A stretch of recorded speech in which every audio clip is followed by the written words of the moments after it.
嗨，欢迎来到烧麦频道，和 NONO 一起学发声。首先，我要来跟大家介绍的是 NONO 的发声方法是结合人体工程学，能够让你的声音回到本来身体应该有的方式跟方法，不仅可以保护你的嗓音，还可以让你的嗓音变得更加的好听，找到自己的声音。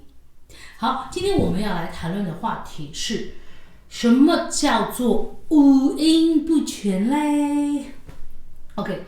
其实在我教学的这么多年当中，原则上我没有碰到过怎么教都教不好的人。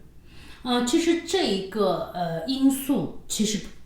不取决于每一个不同的人。其实很多朋友都会说我五音不全，我不唱歌，哎呀我唱歌不好听，哎呀这样哎呀真那样。其实你们知道为什么我一定会推荐每个人都要尝试去唱歌呢？因为唱歌的过程当中，你会激发你自己所有的内在共鸣，不同的位置，在这个过程当中，你自己会有一个很深的治愈过程，而且会因为你声音的共振的产生的不同，让你产生不同的自信，让你说话的时候觉得那种传递情感的感觉非常的棒。所以我们人就是一个喜欢表达的个体吧，所以在你表达的过程当中，我们这不同的共鸣，让你表达不同的情绪，让你成为一个比较丰满和完整的一个人。这是我个人的经历。OK， 好，那我来分享一下什么叫做五音不全吧。我很难去跟你很清晰的在我们的学术方面五音不全的意思，那我就用从普通人的角度，好吗？来体会，其实所谓的唱歌不好听，是你感受不到你唱的时候跟你听的时候的共鸣一样的共鸣。就好像你听到一首歌，一个人眺望碧海和蓝天，你听的时候觉得哇塞，好舒服呀。也许当时忙着微笑和哭泣。可是当你唱歌的时候，你如果要唱到一样音高，你就会觉得好紧张不舒服，或者说你的语言当中没有用过那样的头腔共鸣，所以你唱不到那个共鸣，或者说你的音色跟那个音色不一样，你就感觉有什么不对劲。那你就会可能你在听自己录音的时候，你可能还没有听自己唱的歌，你只是听了一段你说话的录音，你就一下子决定说我的声音不好听，我唱歌不好听。所以这样的决定是很武断的，对吧？好，首先呢，在这里呢，我是希望如果在对这一方面开始有兴趣了我开始有兴趣了，我觉得我有希望了，我可以唱好歌了。那首先你可以先去看一下我们另外一个视频，是讲到如何使用共鸣，在那里你倒是不用学习，你去了解一下什么叫做 chest voice， 这边的就是我们的嘴巴的共鸣，还有头腔共鸣，你去了解一下它的区别在哪里。然后我们回到这个视频，你就开始尝试想想我或者是你到底缺少了什么，好吗？ OK， 好，我们回来。在回来之前，我提醒大家记得要点上我的小铃铛关注我哦，谢谢你。好，那我们就回来到五音不全的部分。在我这个年龄的小时候，并不是所有人都有能力去接触到乐器跟学习乐器的。那么很自然，我们并没有去练过所谓的视唱练耳，可能比较少一些，因为缺乏这个部分的过渡。其实我小时候有学了，我们小学的音乐课老师有让我们唱听所以在这个过程当中，我们基本学会了把听到的声音表达出来，并且是一样的。所以在这个过程当中，你就会开始认知说，这个声音跟这个声音听的跟唱的是这样叫一样一个 match， 然后你心里面就会知道说，这样就是它。这个是通过我们的反复训练，身体的肌肉和听力会产生一个记忆，并且达到它。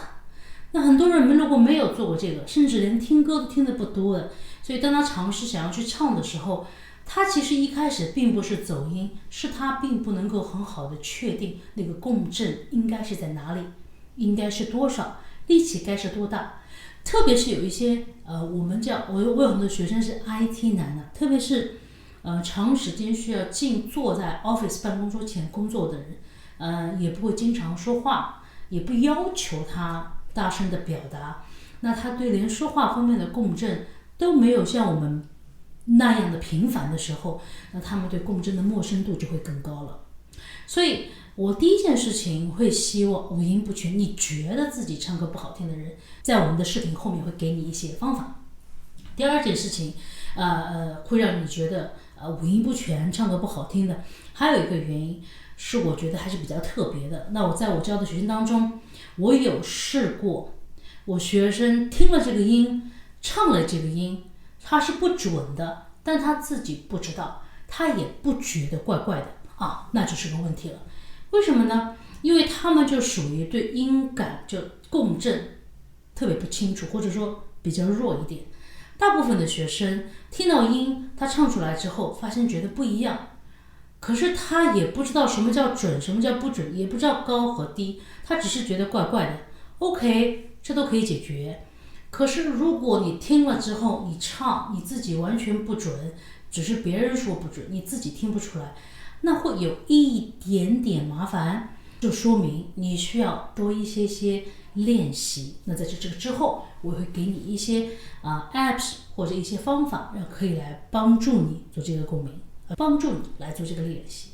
其次，关于其他的音不准啊，或者说唱高音唱不到啊，这些都不算是五音不全来的，所以这些只能说你的正确发声方法不对，让你的声带不能很好的闭合，不能够拉长，不能够唱到你想唱的音。只要你能够去到我们那个视频当中说如何正确的发声，在那里学习正确的发声方法，你应该就可以让自己的声带自然的震动，来唱到你要唱的声音。OK， 所以再回到关于音不准的部分。好，音不准有很多原因造成，咬字啊，用力不同啊，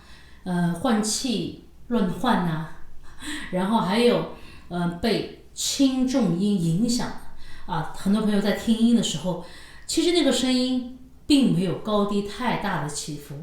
他只是听到有重音，那个唱的歌手在那里表达的重了一点，他就觉得那个地方是低音。所以核对感觉和标准，你要 match 你的感觉和你的标准，非常的重要。好吧，那么我们说到这里，至少给那些认为自己唱歌唱的不好听的人一些希望了吧。好，现在我就给出一些方法，让你可以自己在家里面就练习音准。不过在这之前，我可以先跟大家分享一点点我自己的小经历。有一次，那是在我很年轻的时候，那时候还没有开始教唱歌，只是喜欢唱而已。有个导演，他推荐我去录音棚里面去录一首歌啊，帮助他们做一个背景录音。其实我还是那时候年轻，真的非常高兴啊！一，我没有进过录音棚；二，我进去之后，我觉得哇塞，我真的从此不一样。然后我记得那一天应该是我在唱歌生涯当中觉得最羞耻、最难受的一天。不知道为什么，我永远都没有办法唱到音准，就是我的音很不准，以至于导演当时就放弃了我，并且建议我离开。他就很好奇地说：“你一个唱歌的，怎么音唱不准呢？”我回去好好想了这个问题，也是从那个时候开始，我正式开始研究为什么我听的跟别人听的不一样。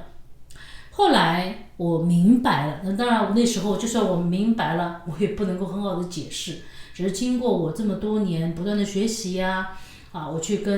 去参加美国的各种声乐的那些训练团队啊，去听他们的课程，了解人体的构造啊，解剖我还有共鸣的力量。包括我在读研究生的时候，我是专门研究关于共鸣如何提高声音质量的。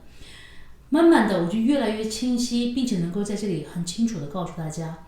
通常音唱不准，就是因为你没有到达那个共鸣。所以在一些练习当中，能够帮助你去触及那些共鸣。什么叫触及？可能一个跳音你就会触及到这个亮度跟这个共振度，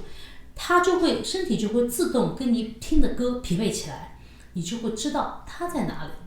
这个就是最特别的地方。所以接下来我就给大家2个也可能是3个方法，来帮助你训练你的音准和提高你声音的质量。第一件事情，我会推荐你们去下载一个免费的 apps， 它的名字叫 Vocalist， 我之后会放在我的屏幕的上方，你可以去下载。这个 apps 非常棒，它可以分 male 跟 female， 男生女生你选择好，然后从简单的开始，它会给你一个音当，然后你就去record 去录。当你声音是偏高还是偏低，没有 match， 它都会显示给你看。那么对于那些不知道自己唱高了还是唱低的朋友，就会有一个帮助你会知道我该稍微调整一下，然后怎么样够到它。当你够到的时候，你就会觉得说然后记住够到了就要记住它，闭上眼睛再唱一次，记住它，下次就在。第二件事情，在做这一个练习 apps 的之前，你一定要去看什么叫正确的发声。为什么呢？因为当你用不同的气息跟肌肉发到一个声音的时候，它每一次的感觉都会有一些不一样。可能同一个音如果你的力线不对一样的音高，可是因为你的力量跟肌肉都不同，使得你没有办法去很好的记住它，没有办法很好的去 catch 它，然后再一直重复的来训练。所以还是要求你们在做这个练习之前，先学会什么叫做正确的发声。当然你并不会一次性就学会，可是至少你应该知道气息在哪里维持，哪里用力，哪里震动，哪里发声，这个是一定要学会的。 OK， 好，然后第二种方法呢，就是如果你家里有钢琴有键盘，或者说你自己可以在手机上下载一个 piano， 那么你就去听当当当，先来适应音高的变化。我会建议你们从 C4 开始，你不需要唱，你只需要听，你去听它变高了变低了，哒啦啦啦啦啦啦啦啦啦啦，你先去适应这样是高，这样是低，然后去按一下听一下，然后随便按一个你觉得高了还是低了然后看一看就让自己开始来练一下听力。好，最后一个方法我觉得有一点残忍你可以将自己的选一首歌，将自己的声音录下来，录下来之后你去听一听，然后你给我留言告诉我你觉得是高音多低音多还是中音多，或者你告诉我你的感受，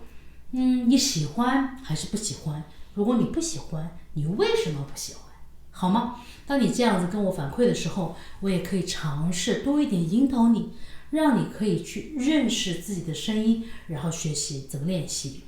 好，最后一件事情我边说边想怎么样可以帮助到你们。最后一件事情是，我建议你们先选一些简单的歌来唱。什么意思呢？不要选太快的歌，我们选慢歌。首先我认为我们1级歌曲里面的，比如说刘若英的《后来》，她的歌曲就相对简单，有很多的时间呼吸，然后她的音高都比较稳定，并没有一上很大起大落，所以比较适合初学者来学唱歌。别听好了。后来我总算学会了如何去爱，可惜你早已远去，消失在人海。后来终于在眼泪中明白。所以这首后来的歌曲，无论从旋律上、气息上、咬字上，都相对可以帮助你早期的把握歌曲。那么男生一样也可以选后来，把他的 key 降下来，降到你觉得你可以唱的音就可以了。 OK， 顺便我在这里提一下并不是说唱得越高就是一个好歌手，好吗？我们要做的一件事情是唱到自己快乐，自己舒服、自己满足，还有自己的肌肉不紧张，那你就会觉得无比的满足了。相信我，我们一起来尝试一下，改变你的声音，改变你的歌声，好吗？好，如果喜欢我就订阅我的视频，还有点下我的小铃铛，谢谢你哦，拜。